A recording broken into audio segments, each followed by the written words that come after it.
soy Virginia Aspermela, soy filósofa.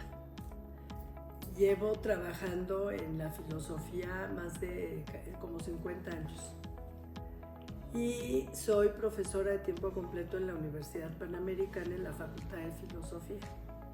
Aparte he sido profesora en posgrados en la UNAM, en filosofía también en la facultad, y actualmente ya no estoy dando las clases ahí, pero dirijo tesis y básicamente estoy dedicada a la investigación. Entonces, esto es lo que yo soy. Bueno, yo mi cátedra que tengo en la Panamericana, en la Facultad de Filosofía, se llama Filosofía en México. Y yo doy el primer semestre, que es en el último año de carrera de filosofía, siglo XVI, XVII y XVIII del periodo colonial o novohispano de México. Y en el segundo semestre doy filosofía del México independiente, siglo XIX, XX y contemporáneos. Entonces estoy dedicada a la filosofía mexicana, esa es la otra cosa. Y por eso mi corazón de la investigación que yo hago es sobre todo, soy muy fuerte en siglo XVI y XVII.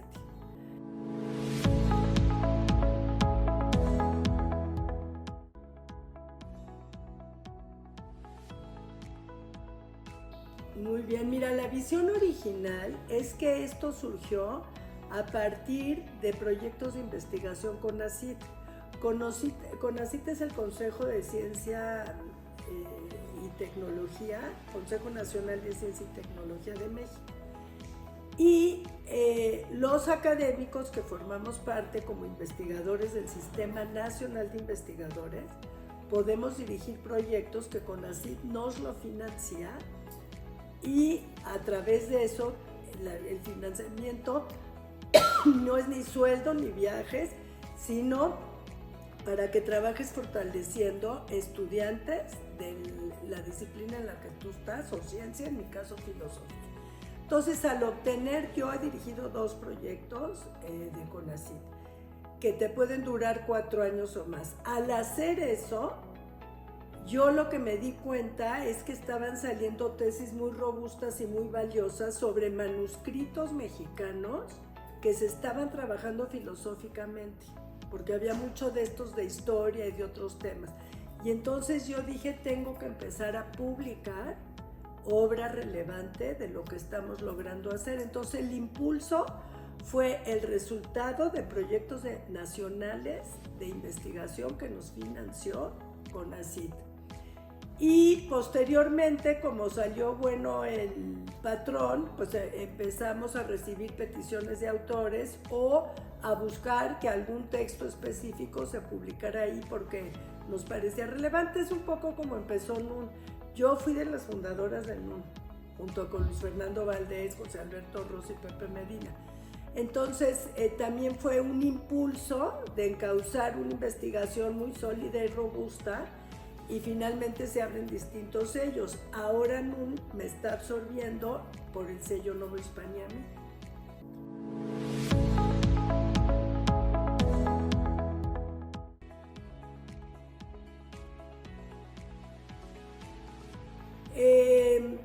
En los proyectos yo no solo trabajaba con estudiantes de la filosofía de la Panamericana, sino de la Autónoma del Estado de México, de España, con algunas personas como Idoia Sorrosa. En ese momento está en la Universidad de Navarra y está en la de Salamanca, una colega filósofa experta en siglo XVI como yo, valiosísima, y varios académicos de la UNAM, Carmen Rovira Gaspar, que empezamos a sesionar cada 2 semanas y dijimos, a ver, aquí hay una mina de oro de lo que estamos produciendo.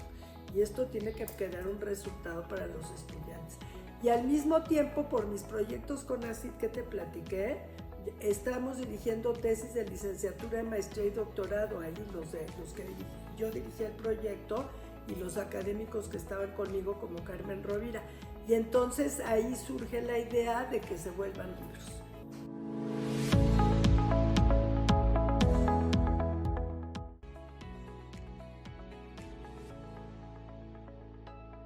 Ah, pues sí, porque ese es otro problema, y más ustedes que son millennials, ahorita cualquier pelado puede subir a la red lo que sea y decir que ya tiene un libro. y no es tan fácil. En el ámbito científico tienes que estar acreditado y tener criterios que sean veraces, lo que me acabas de preguntar. Entonces hay el proceso que se llama de dictaminadores neutrales doble ciego. ¿Eso qué quiere decir? Ninguno de tus colegas es el que va a estar dictaminando las obras, sino que tiene que ser gente de fuera. Yo busqué gente de fuera, de México o de otros lados del mundo, como el caso de Idoia Sorrosa, que me ha apoyado, pero también busqué que o gente de Sudamérica, por ejemplo, que prioritariamente fuera gente que formaba parte de CONACYT, que es el foro más alto de ciencia en México, y su sistema nacional ranquea por niveles a los investigadores. Entonces, que fueran gente que pertenecía a ese rango alto, los que dictaminaran. Y si no CONACYT, por ejemplo en Sudamérica se llama CONICET, es algo similar. Y si no en España, son proyectos del gobierno acreditados. Es decir, que tuviera un foro científico reconocido. También teníamos un profesor fuera de serie de la Universidad de Austin, Texas, pero que fuera alguien que estuviera acreditado en el ámbito internacional científico para que no cualquier persona te hiciera el dictamen. Y doble ciego quiere decir que el autor nunca se entera quién lo dictaminó y que el que dictamina nunca sabe el nombre del que escribió el libro. Eso es el criterio de neutralidad, para evitar que hay gente que si le cae mal el autor, se va a ir durísimo con él. Es humano, no es que sean tranzas los académicos. Hay gente pues, que si trabajas hombro con hombro, obviamente concedes más. ¿Me explico? Todo eso lo pulverizas con la dictaminación neutral, quiere decir que sea fuera de los colegas y doble ciego.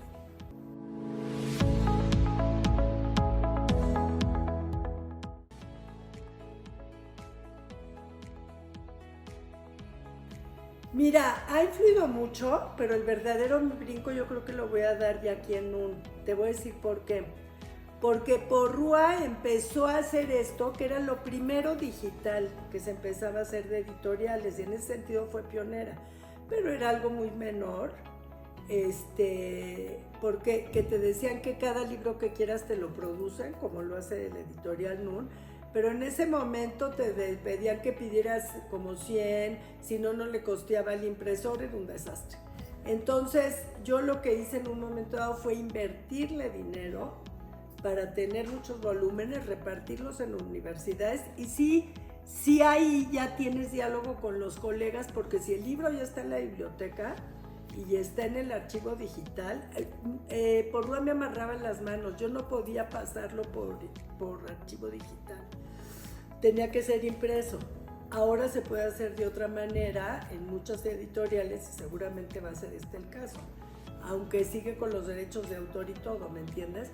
Entonces, la idea es que se pueda tener acceso abierto en el sentido de que entre más personas te lean, más te pueden criticar, más te pueden dar sus opiniones y tener un diálogo, porque al final lo que nos interesa es profundizar sobre el pensamiento filosófico mexicano. Entonces, pues entre más interlocutores tengan y te lean es mejor, porque te pueden decir, oye, no, le diste muy poco crédito a la teología.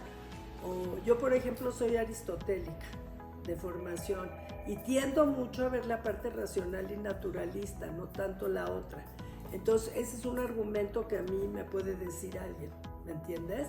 U otras cosas, y entonces todo eso va puliendo los ulteriores libros de la colección.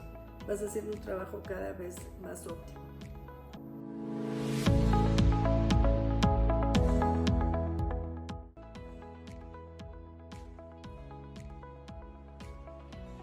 Estudiantes de filosofía en México apasionados, interesados por el tema, no que sea algo de fatiga como nos los daban, y que sean capaces de entrarle a la investigación de fuentes originales, no sea de los libros de NUN, más que porque presento comentarios de especialidad sobre textos y manuscritos originales. Es decir, mi legado es que vayan a las fuentes originales de la filosofía mexicana tan empobrecida por ese amor a lo extranjero y por esa como rechazo, vergüenza o complejo de lo propio, que creen que estaba mejor Kant y Hegel que nosotros. Pues maestro, ¿no has leído lo que se hizo en el siglo XIX? No es que yo tenga pretensiones de como México no hay dos, pero sí tenemos y hemos pensado cosas verdaderamente importantes para resolver nuestro entorno y lo hemos desperdiciado por fiarnos más de mentalidades externas,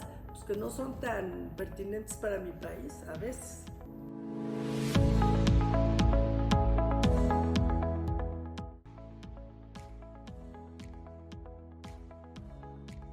Hay mucha publicación hoy, todo lo puedes subir a la red y si tienes lana también todo lo puedes publicar, Cada quien puede sacar ya su libro.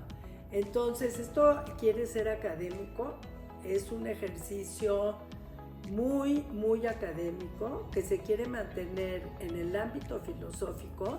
Mira, entre la colección tenemos una parte que yo abrí dentro del mismo sello, que hablando con Carmen Rovira, ella murió en la pandemia, era la profesora de filosofía en México, lo mismo que yo doy en la UP, ella era eso en la UNAM.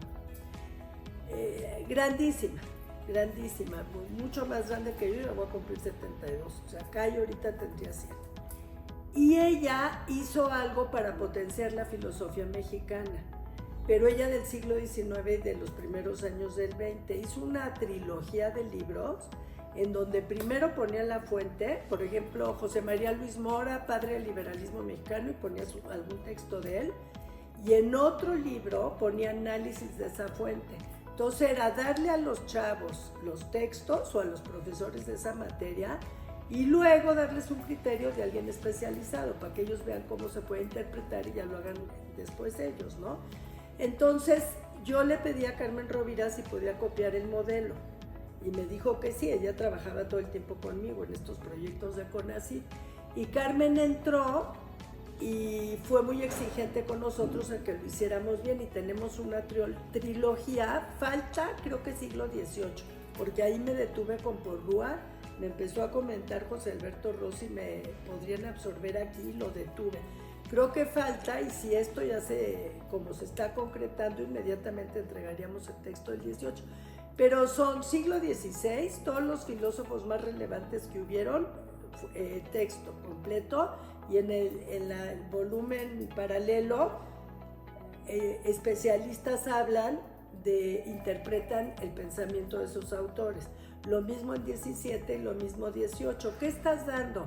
Armas para que los chavos sepan cómo hacer las cosas y ellos serán los que van a subir el nivel impresionante.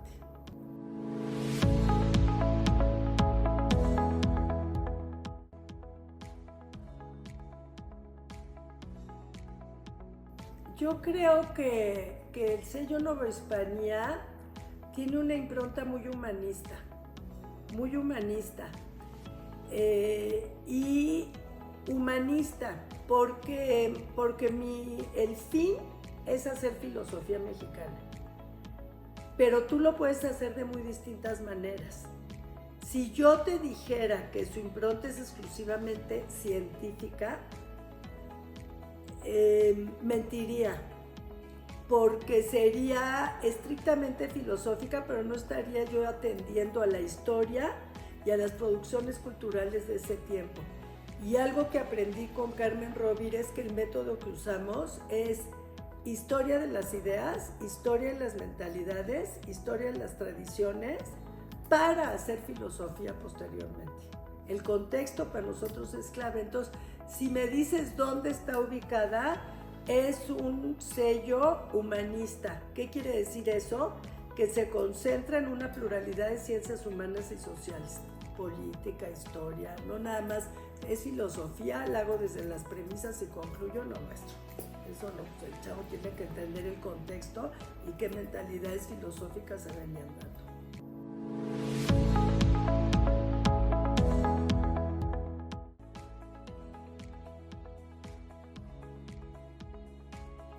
Híjole, es durísimo. ¿Sabes qué es lo más ingrato? Los dictámenes.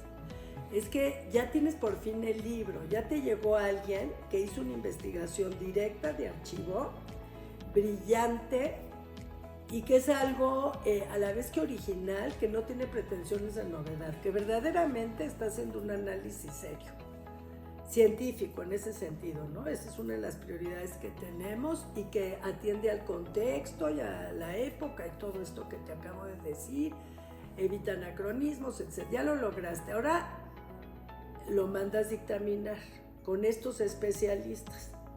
Te dicen que sí, les dices que en 3 meses tienes que tener el dictamen. No sabes lo que es. Al año y medio estás por suicidarte, porque te siguen sin entregar. O sea, es gente valiosísima. Yo misma a veces cuando me piden dictámenes de la UNAM he caído en ese error. Anoche entregué uno 2 semanas tarde, pero 2, ¿eh? Pero hay gente que se tarda un año y que lo tienes que perseguir. Y si pones un deadline y dices, bueno, entonces le vamos a decir que si no nos los entrega en 3 meses, queda anulado su dictamen, que para ellos es muy valioso hacer dictámenes y vale mucho ante CONACYT, y que se lo vamos a pedir a otro.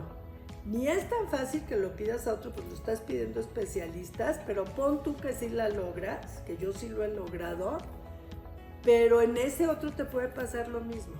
Entonces es un tren.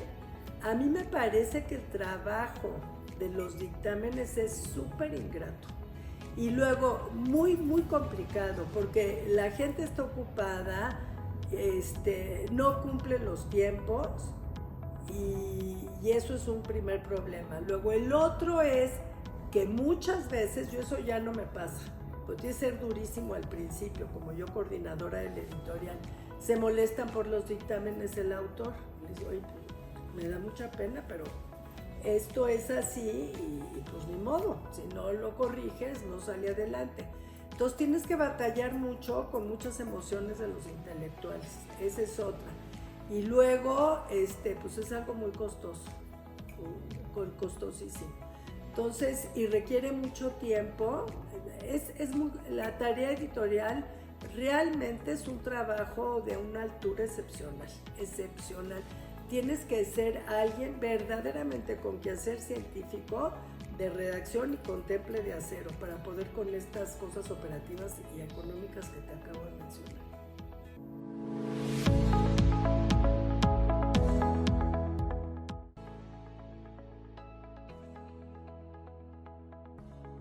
No, pues se va a ir como la espuma, porque en primer lugar, cuando empezamos con estas pláticas fue hace mucho.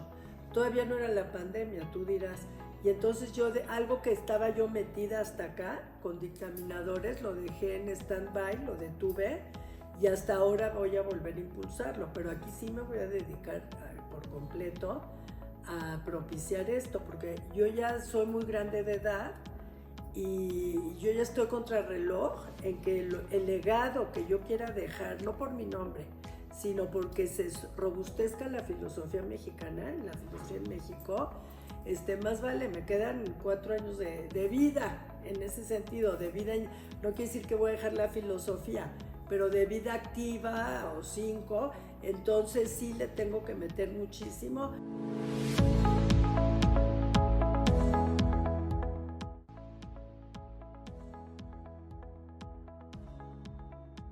En 10 años, si NUN hace bien las cosas, estos van a ser textos de referencia.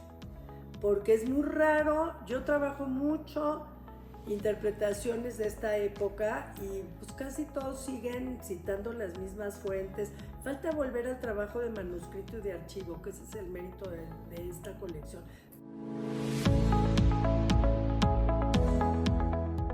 Saqué uno de los libros de Nueva Hispania. Bueno, ve cómo esta es un profesor de la Universidad Autónoma del Estado de México. Entonces, es un tipo sapientísimo.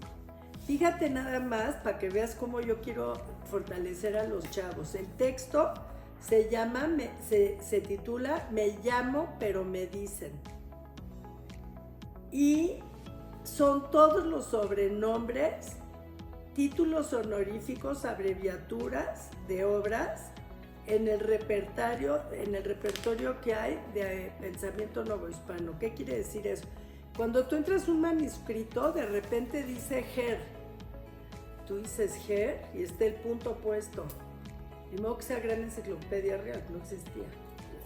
Entonces, ¿qué es eso?